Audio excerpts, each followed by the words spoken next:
భారీ వర్షాలకు పంటలు నష్టపోయిన రైతులకు ప్రభుత్వం భరోసాగా ఉంటుందని కాంగ్రెస్ పార్టీ నేత శ్రీనివాస్ రెడ్డి హామీ ఇచ్చారు.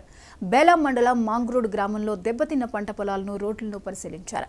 పత్తి పంట కోల్పోయిన రైతులు ఎవరూ అధైర్యపడవద్దన్నారు. రైతులకు నష్టపరిహారం చెల్లించి అండగా ఉంటుందని భరోసా ఇచ్చారు. అనంతరం ఖోగ్దూర్, మణియార్పూర్ గూడ, బేదోడ, సాంగిడి గ్రామాల్లో పర్యటించారు.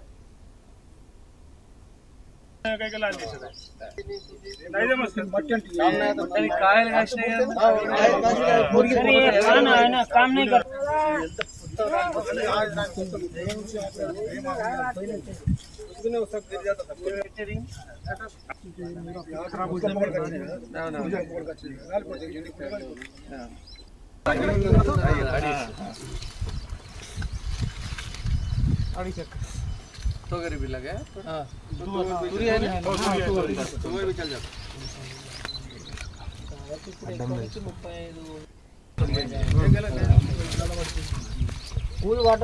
బాధ అనిపిస్తున్నది.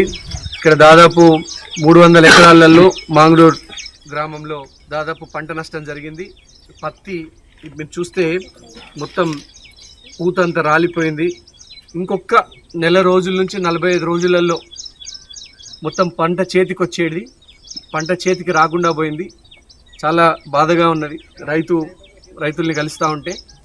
సో ఎవరు అధైర్యపడవద్దు, కాంగ్రెస్ ప్రభుత్వం ఉన్నది, తప్పకుండా మిమ్మల్ని ఆదుకుంటుంది, నష్టపరిహారం అన్నది అందజేస్తుంది. మీరు ఎవ్వరు అధైర్యపడద్దు, మంచి రోజులు ఉన్నాయి. ఇది ఇందిరమ్మ రాజ్యం, కాంగ్రెస్ ప్రభుత్వం తప్పకుండా మీకు అందరికీ సహాయంగా ఉంటుందని ఈ సందర్భంగా తెలియజేస్తూ ఉన్నాం. అలాగే అగ్రికల్చర్ ఆఫీసర్లను కూడా మేము రిక్వెస్ట్ చేస్తూ ఉన్నాం. పత్తి పంట మొత్తం బేల మండలంలో, జైనత్ మండలంలో, ఆదిలాబాద్ నియోజకవర్గంలో ఎంత పంట నష్టపోయిండ్రు, ఎన్ని ఎకరాలలో నష్టం జరిగింది, ఏ పెద్ద ఎత్తున నష్టం జరిగింది. ఇప్పుడు ఫర్ ఎగ్జాంపుల్ ఇప్పుడు ఈ రైతు గారిని తీసుకుంటే దాదాపు 85,000 రూపాయల పెట్టుబడి పెట్టిండు ఆయన 2.5 ఎకరాల కోసం. మొత్తం పంట నేలపాలైపోయింది. పత్తి పూతకొచ్చింది, కాత కాయడానికి సిద్ధంగా ఉన్నటువంటి పత్తి నోటికాడి కూడు వాళ్ళకి నష్టం జరిగింది. చాలా బాధగా ఉన్నది. మేము వారందరినీ కూడా ప్రభుత్వం తరఫున తప్పకుండా ఆదుకుంటామని ఈ సందర్భంగా తెలియజేస్తూ ఉన్నాం. ఎవరు కూడా అధైర్యపడద్దు, మంచి రోజులు వచ్చినాయి. ఇది కాంగ్రెస్ ప్రభుత్వం, గరీబోళ్ళ రాజ్యం, రైతుల రాజ్యం వచ్చింది. ఎవ్వరు కూడా అధైర్యపడద్దు.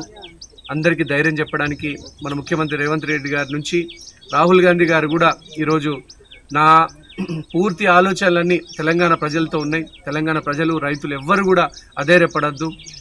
ఈ ఇందిరమ్మ రాజ్యంలో అందరికీ న్యాయం జరుగుతుందని రాహుల్ గాంధీ గారు కూడా చెప్పడం జరిగింది. ముఖ్యమంత్రి గారి తరఫున మేమందరికీ కూడా కాంగ్రెస్ పార్టీ నాయకులమందరం కూడా రైతులకు భరోసా ఇవ్వడానికి ఇక భరోసా కార్యక్రమాన్ని నిర్వహించడం జరుగుతున్నది. సో అందరినీ కూడా దయచేసి చేతులు జోడించి నమస్కరిస్తున్నాం. ఎవరు అధైర్యపడద్దు. ఇందిరమ్మ రాజ్యంలో కాంగ్రెస్ ప్రభుత్వం అందరికీ మేలు జరుగుతుంది. ఈ సందర్భంగా